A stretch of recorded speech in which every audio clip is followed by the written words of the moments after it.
పెద్దపల్లి జిల్లా Ramagundam area 3 OCP 1 CSP ఆవరణలో welding పనులు నిర్వహిస్తుండగా జయంత్ అనే ట్రైనీ వెల్డర్ కార్మికుడు మృతి చెందాడు. శనివారం ఉదయం షిఫ్ట్ లో CSPలో పనిచేస్తున్న క్రమంలో ఫైర్ ఎగ్జాస్టింగ్ సిలిండర్ పేలడంతో జయంత్ కుమార్ మృతి చెందాడు. పని స్థలంలో రక్షణ చర్యలు చేపట్టకపోవడం వలన కార్మికుడు మృతి చెందాడని కార్మిక సంఘాల నాయకులు ఆరోపిస్తున్నారు. రక్షణ సమావేశాల్లో ప్రతిసారి పని స్థలాల్లో రక్షణ చర్యలు తీసుకోవాలని చెప్పినప్పటికీ అధికారులు నిర్లక్ష్యంగా వ్యవహరించడం వలన ప్రమాదాలు జరుగుతున్నాయని ఆరోపించారు. ఈ ఘటనపై ఉన్నతాధికారులచే విచారణ జరిపి జయంత్ కుమార్ మృతికి కారణమైన అధికారులపై చర్యలు తీసుకోవాలని కార్మిక సంఘాల నాయకులు డిమాండ్ చేశారు.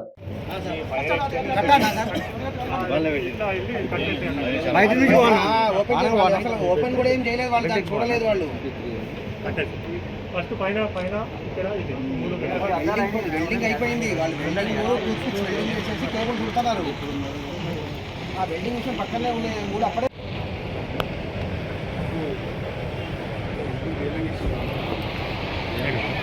అది ఇప్పుడే ఇందాక వాళ్ళు ఒక పావు గంట ముందు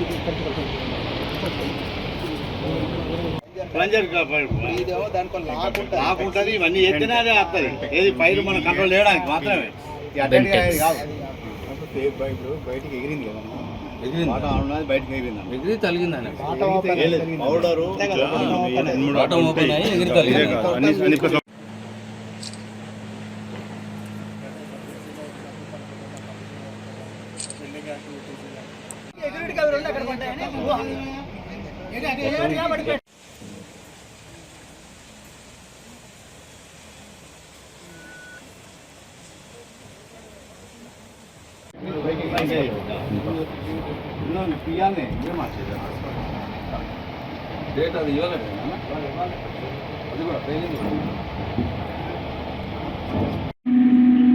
ఈరోజు ఉదయం 3 గంటలకు ఈపీ ఆపరేటర్ ప్రకాశ్రావు ఆకస్మికంగా డంపర్లోనే మృతి చెందడం, రక్షణ చర్యలు వైఫల్యం చెందడం, సింగరేణి యాజమాన్యం నిమ్మకు నీరెత్తినట్టుండడం, మనిషి చనిపోయిందా బతికిందా అని నిర్ధారణ చేయడానికి రెస్క్యూ టీం లేకుండా కార్మికులతోటే అంత హైట్ ఉన్న డంపర్లకు వెళ్ళి ఆయనను తీయడం ఇది చట్టరీత్యా నేరం.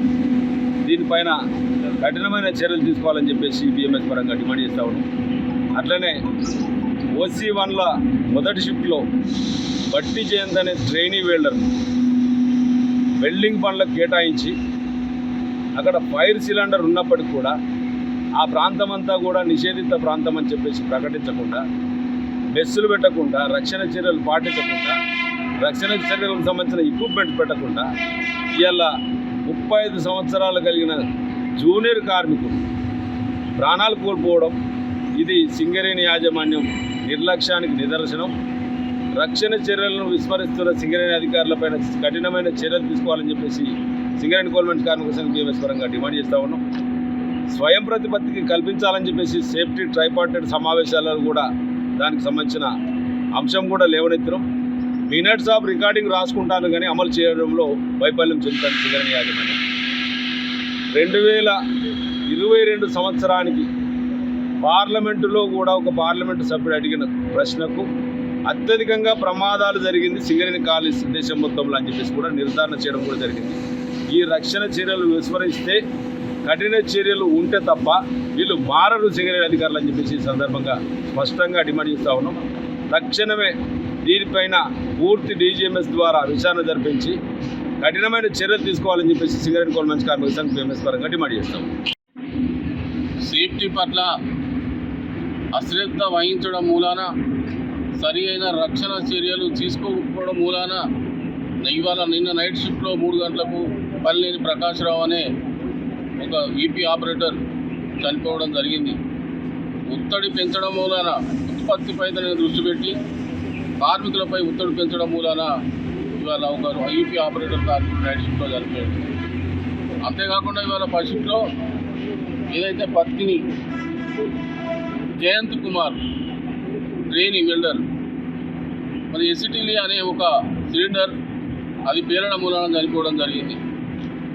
మరి ఏదైతే సేఫ్టీ డిపార్ట్మెంట్ ఉందో ఆ సేఫ్టీ డిపార్ట్మెంటు సంబంధించిన రక్షణ చర్య లేకపోవడం, ఫైర్ ఎక్స్చేంజెస్ లేకపోవడం, అక్కడ ఒక జోన్గా ఏర్పరిచి ఆ కార్మికులు సరైన రక్షణ సేఫ్టీ రక్షణ కల్పించుకోకపోవడం మూలాన ఇవాళ ఒక 36 సంవత్సరాల యంగ్ కార్మికుడు చనిపోవడం జరిగింది.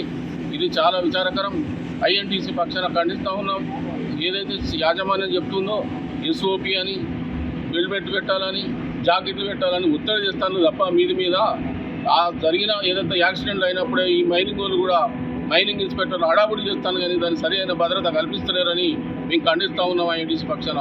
ఇప్పటికైనా యాజమాన్యం వెంటనే ఎస్ఓపి అని రక్షణ చర్యలని వాటిగా మీద తూతూ మంత్రంగా కాదు, ప్రాంప్ట్గా దానికి సంబంధించిన చర్యలు తీసుకోవాలి, దానికి సంబంధించిన పరికరాలు పెట్టాలి. ఇవాళ రోజు ఒక కార్మికుడు చనిపోయే పరిస్థితి ఉన్నది. ఇప్పుడు చాలామంది ఈ సంవత్సరమే ఉత్పత్తి బాగా పెంచడం కానీ రక్షణ చర్యలు సరిగా పాటిస్తలేరని ఐఎన్టీసీ పక్షాన ఖండిస్తూ ఉన్నాం. ఆ కార్మిక కుటుంబాలందరికీ మేము ఐఎన్టీసీ పక్షాన ప్రగాఢ సానుభూతిని తెలుపుతా ఉన్నాం.